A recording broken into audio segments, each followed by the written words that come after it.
Welcome to Lesson 4. In this video, we're going to start moving away from the realm of theory and start putting what you know into practice and talk about how to set up your bells. I want to say from the beginning that what I'm going to show you is not one option among many options for how you might set up your bells to ring successfully in the Orthodox style. This is the way that this is done. Here in America, we have a large number of bells that have been either imported from other countries or repurposed from other churches that are being used. And unfortunately, other than actually having the bells themselves, there is basically no information out there about how exactly the bells should be hung, where they should be put, where the bell ringer should stand, and the actual physical technique of how to ring the bells. Trying to ring bells without using this setup and without having any ringing system at all is kind of like trying to learn the piano, but first you start out with just a pile of wood and a spool of wire, and it's up to you to figure out some way to start nailing these pieces of wood together, maybe start stringing some wires across a couple of boards, but there's no way you're ever going to be able to learn how to play the piano like a master if you take this approach. And the same thing applies with us with the bells. If you don't have a ringing system, if you just have one rope hanging down from the tongue of each bell, you are not going to be very successful in trying to ring in a musical and inspired way, which is at the heart of this Orthodox tradition. The ringing system that we're going to be using today is the same ringing system that is used everywhere in Russia and on Mount Athos. It's going to be really important in order for us to build a common culture of bell ringing. It's so important that we're all on the same page and using the same setup and system. I want to be very upfront about this. Working with churches around the country, I found that improvised solutions often just cause more problems than it really solves. Basically trying to do anything other than the simple problem-solving system that is this Orthodox bell ringing system. Unfortunately, a vast number of bells in churches in the U.S. are not set up correctly, and it's very difficult to ring them well. But starting today, we are going to fix that. Like we've already talked about, in order to be successful in this course, you're going to need 5 bells, no more but no less. If you have more bells, like I'm sure many of you already do, don't worry, we're going to be putting out more courses in the future that show you how to ring with 3 bells with the right hand and many more than 5 with your left hand and the foot pedal. But for now, you've got to have only 5. If you have fewer than 5 bells, you're going to have to get more bells in order to ring in this style where you have 3 layers of rhythms that are ringing simultaneously. So now let's talk about how the bells need to be arranged. You know, a friend of mine once told me that good architecture is going to tell you what you need to do in a space. And the same thing applies for us and the bells. The layout and the ringing system in particular tell you how to do it. It's going to inform the physical technique and also help us understand the purpose of ringing bells in the first place. So first of all, church bells go in a tower. And this is because, like we've already talked about, we're not ringing bells for the enjoyment of people who are already inside the church. It's not a musical accompaniment to the rest of the service. They are a public announcement system to call people to prayer who aren't already inside the church. And in order to do that, they need to be up. That's why they've always been in large stone towers, 2, 3, 4, 5 stories tall, up in a tower. That's the first thing that we want to keep in mind. A secondary benefit to them being up in the tower is that they're much more difficult to steal, which unfortunately is something that's very common for a lot of our churches. We only have a few small bells that are easy to carry by hand. They don't weigh very much. If they're in a bell tower, they are basically impervious to theft. So I do want to say, here at St. Seraphim's Church in Santa Rosa, they bought the bells before the bell tower itself was built, which explains why they're down on these wood beams sort of at ground level.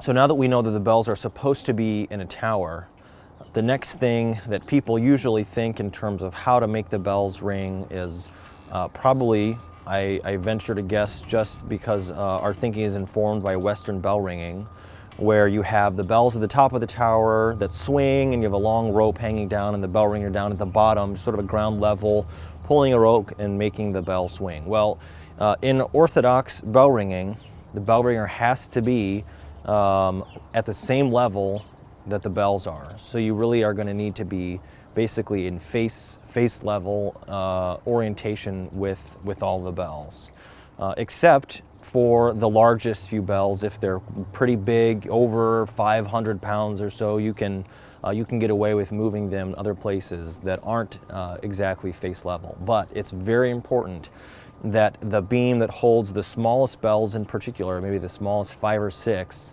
the bottom of that beam needs to be within 5.5 and 6 feet from the floor that the bell ringer is standing on. And the reason for this is actually because in order to get the sound to come out of the bell, since we're only moving the tongue, you have to pull pretty much horizontally on the rope.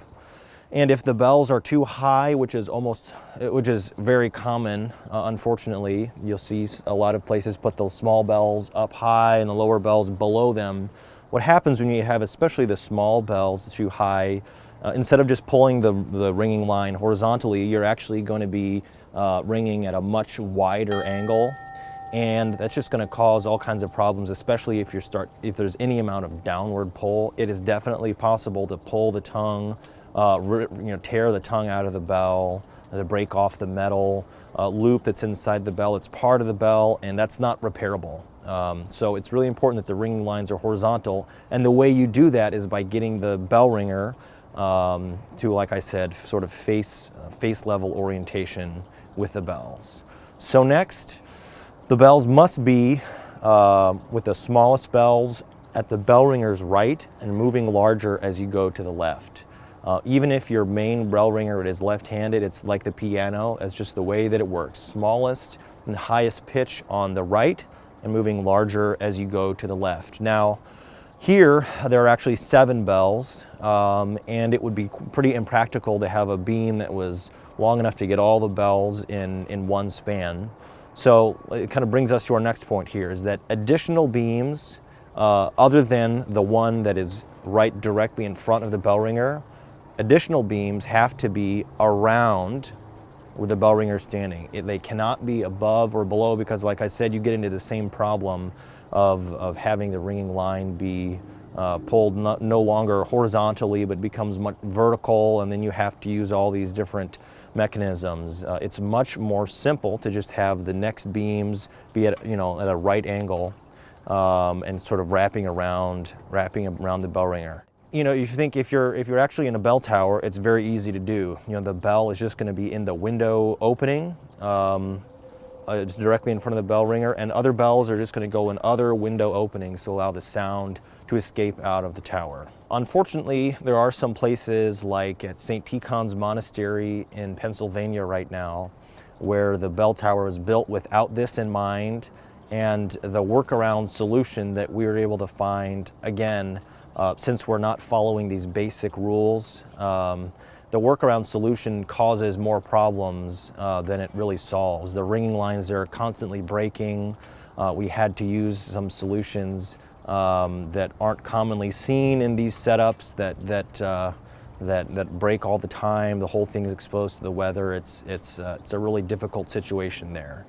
So what I'm trying to say again is that there's a reason behind each of these things that I'm explaining to you. And in the work that I do to install bells at churches, I'm using the bell ringing system, sort of the simple logic, to inform what we're doing.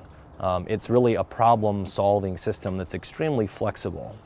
So the next thing we're going to look at now are the brackets that we're going to be using to hold the bell. So the first principle, again, because this is going to be a rhythmic bell ringing style, you need to have rhythmic accuracy. That's not possible if the bell is swinging at all. So the bell itself needs to be fixed securely. And the best way to do that are with custom steel brackets that are designed to meet the proportions of each of the bells. So you don't want to have the same thickness bracket on each bell, because it's going to start looking really wonky.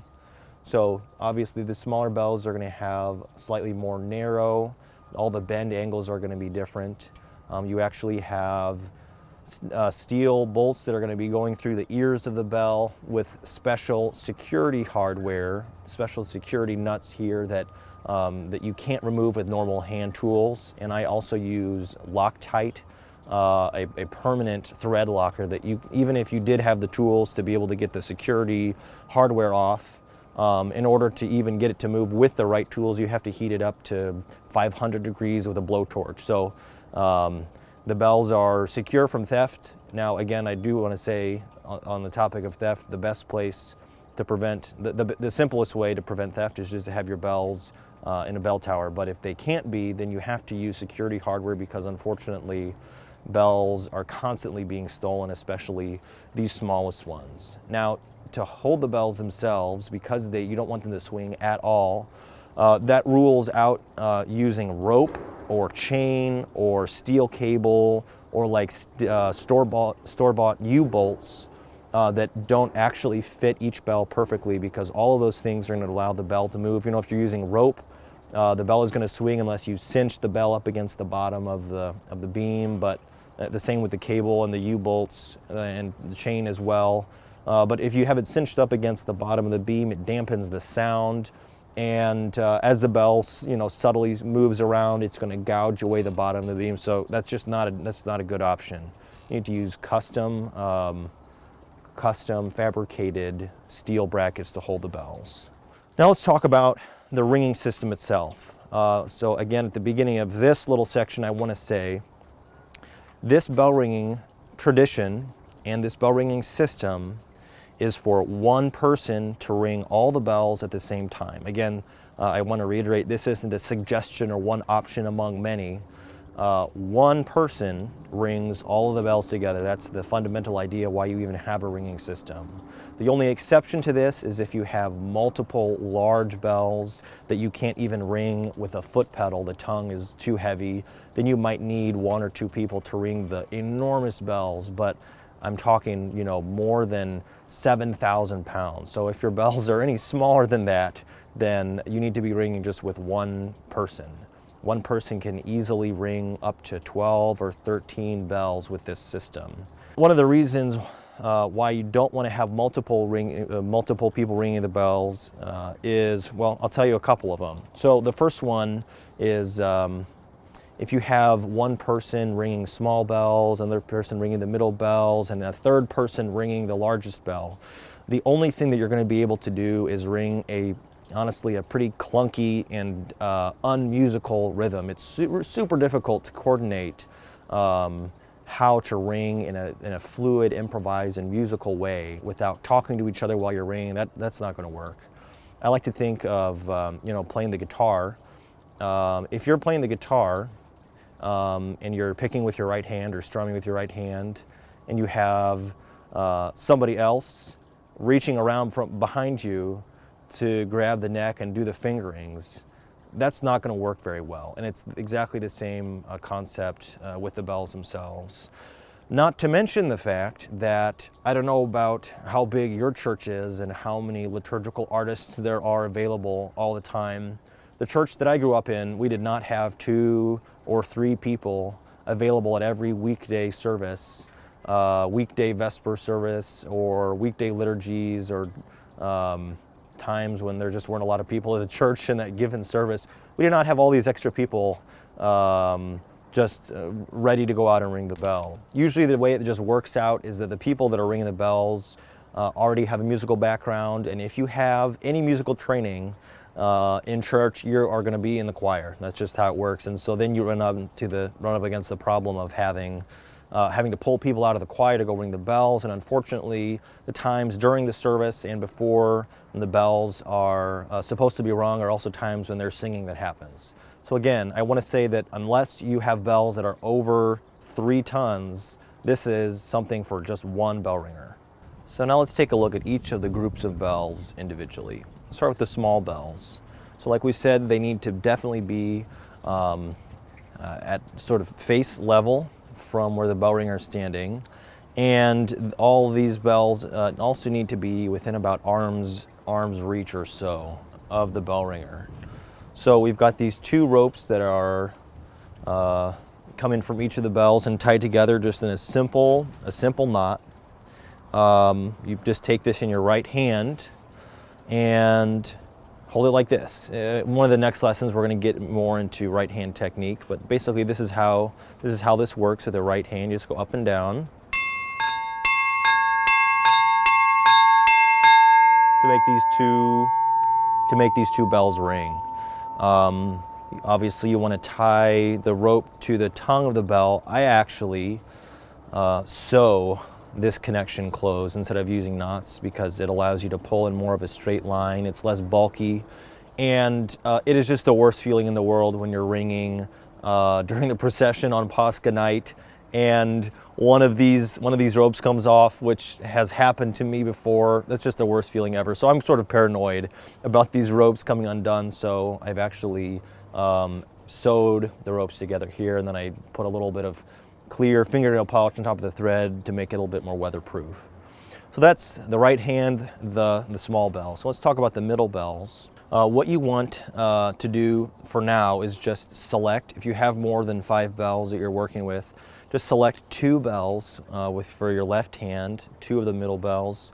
You want to pick 2 bells that are not too close together in pitch, and by that I mean they have to be at least a whole step apart. If they're any less than that, it doesn't work, and it won't work well for this course. So you want to make sure they're not too close together in pitch. The next thing for ringing the middle bells here is that you're going to need is a post that is very secure, very solid. This is a 6x6. I wouldn't go any smaller than this. It's actually part of this decking that we're standing on here, so it's super secured. It's not going anywhere at all. It needs to be a completely static point for the horizontal lines to go to the middle bells. So we've got a disc on the top of this that lines attached to. It's important not to use rope for anything except the right hand because it stretches and it's hard to tie knots and readjust them to get the action distance right. So I actually use steel cable for this, stainless steel cable, lightweight, needs to be about 1/16 of an inch. We've got stainless cable clamps here on the bell side so you can adjust, but here on the disc end you can either use just this stainless cable clamp, but it's probably better to use a swage sleeve. So this end here isn't going to move. You can adjust it only at the bell end. What's nice about this is that as you're ringing here and you're pushing down on these lines, you're not going to cut your hand up like you would if you had cable clamps. So it's just a really smooth inline swage sleeve clamped like that. And then on top of this whole thing we have some vinyl tubing, just a little bit on the end where you're going to be putting your hands to protect your hands from this little bit sharper cable. You don't want to use vinyl covered cable because that's too heavy, and it's also not enough protection where you need it. So you want to use uncoated stainless cable for the main run of the cable, and then put a piece of vinyl tubing over it. The way it works to ring these 2 middle bells is you just push down on these horizontal lines. Or you can start out putting your hand in between, like that. So it's a real easy motion. There's not a whole lot of effort that's needed to ring. And if you have more bells than this, you know, they just start going out in a fan to the left, and you can ring 10 or more of these middle bells just like this. It's really, really easy. One other thing that I want to talk about with these middle bells is sometimes in order to get the action similar between 2 different bells, you might need to use what's called a directional, which is an extra line that comes in and intersects the main ringing line in the middle and pulls it one direction or another. So for these 2 bells, in order for the action to be the same, so you're pushing down about the same distance, one isn't significantly lower than the other. You have a directional line that pulls this line up so that when you're ringing these 2 bells, you don't have to move your hand down here to make this bell ring, things like that. And this is also how you can get bells that are in the opposite corner of the bell tower to come into this console area here, this disc and post system. So now let's talk about the pedal. You're only going to need one pedal bell for this course, although it is possible to ring with 2 or even 3 pedals. We're just going to use the largest bell that you have with a foot pedal. So this is going to be a pretty simple setup. It's a horizontal line going to the edge of the largest bell. And from the middle of that horizontal line, you just have another vertical line attached to a pedal. This is a 3 or 3.5 inch wide by 3/4 inch thick and about 17 or 18 inches long pedal with a stainless hinge on one side and obviously a way to connect it to the line on the other end. So it's just you want it to be to the right and a little bit scooted forward towards the bells from this post so that you can stand with your left foot grounded, with your hands over the ringing lines on the left, with your right foot just right over the pedal like this. And again, we're going to get in the next lessons, we're going to get into the details about how to ring each of these groups individually, but this is the setup here. So I'll just show you what it looks like when you're standing here to ring all the bells. Something that's important about all this that you're probably going to notice is that in the course of ringing 5 bells and in the future up to 10 or 15 bells, it's a very nice, relaxed, ergonomic posture. I don't have a lot of tension in one area of my body.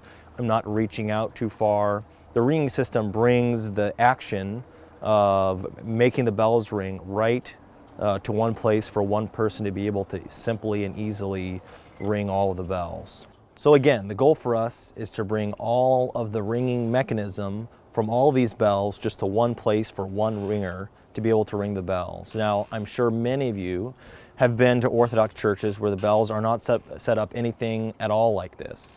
And I want to say that that isn't necessarily a huge problem. It's not like that's wrong. You are just not going to be able to ring in this Orthodox style of layered rhythms. Most of the time, if the setup is anything other than this, it's going to be just borrowed from a different type of bell ringing where you have a single bell or maybe a couple bells that swing, not synchronized with each other, just kind of randomly. That's a different style of bell ringing and it has its own beauty. But if you're serious about Orthodox liturgical art and want to ring bells in this ancient and specifically Orthodox way, this is the way that you need to set the bells up. It's a lot of effort. It's a lot of what you might consider to be sort of nitpicky little details about very specific things. But I want to encourage you not to skip any of these steps now, because at the end of the day, the person who pays for it, if you sort of skip over the effort that it takes to get it right at this stage, the person that pays for that is actually the poor bell ringer. It makes it way more difficult to be able to ring well if any one of these details is overlooked. And ultimately, the sound itself of the bells is going to suffer. And the end result of that is that the witness and evangelism of our church bell ringing is compromised. And the whole thing can start to get just totally out of, it just becomes it becomes something other than what it's intended to be. That's what I'm trying to say. So I've seen this process happen, so take my word for it. It's important to put in the effort now to make sure this is right. So there's just a couple more things that I want to show you. The exact timing of when to start and stop ringing for some peals is pretty important. So what you want to do is make sure there's a place that when you're set up, standing facing the bells and ready to ring, you want to make sure there's a place where you can actually put your phone so that someone can text you when to start or stop ringing. It works obviously the best if it's right in front of your face. So here a good place might be over on this ledge here where I can see if somebody texts me just as simple as start or stop. It's important to make sure you can see your phone, so if somebody else calls you or somebody else texts you, that you know specifically what you're waiting for, but you want it to be somewhere where you can see it. Also, part of our learning process is going to involve using a metronome. You can use an actual mechanical metronome that you can see swinging back and forth. I actually just downloaded a metronome app on my phone that has a flashing light. And so the same place where I put my phone to be signaled when the starter stopped ringing, you can also put your phone up there and have your metronome app going as you practice ringing the bells. So if you have questions about any of the things that we've covered in this video, you can schedule a consultation directly with me on my website at the link that's in the lesson notes for this lesson, and I can help work with you through any issues that you might be having right now. So again, as we wrap up this lesson, I want you to remember the end goal of what we're doing with our bell ringing. This isn't symbolism, this isn't theoretical. This is literally evangelism. We are literally preaching the gospel, sharing the good news of Jesus Christ to everyone who hears these bells. And again, like we've been saying, this includes both people that want to hear the bells, who are on their way to church or inside the church, but also, and who I care about a little bit more in this process, are the people that are not particularly interested in hearing the bells, people that don't believe in God, don't go to church, don't have any relationship to the church or to God. Those are the people that I want to keep in mind first and foremost while we ring.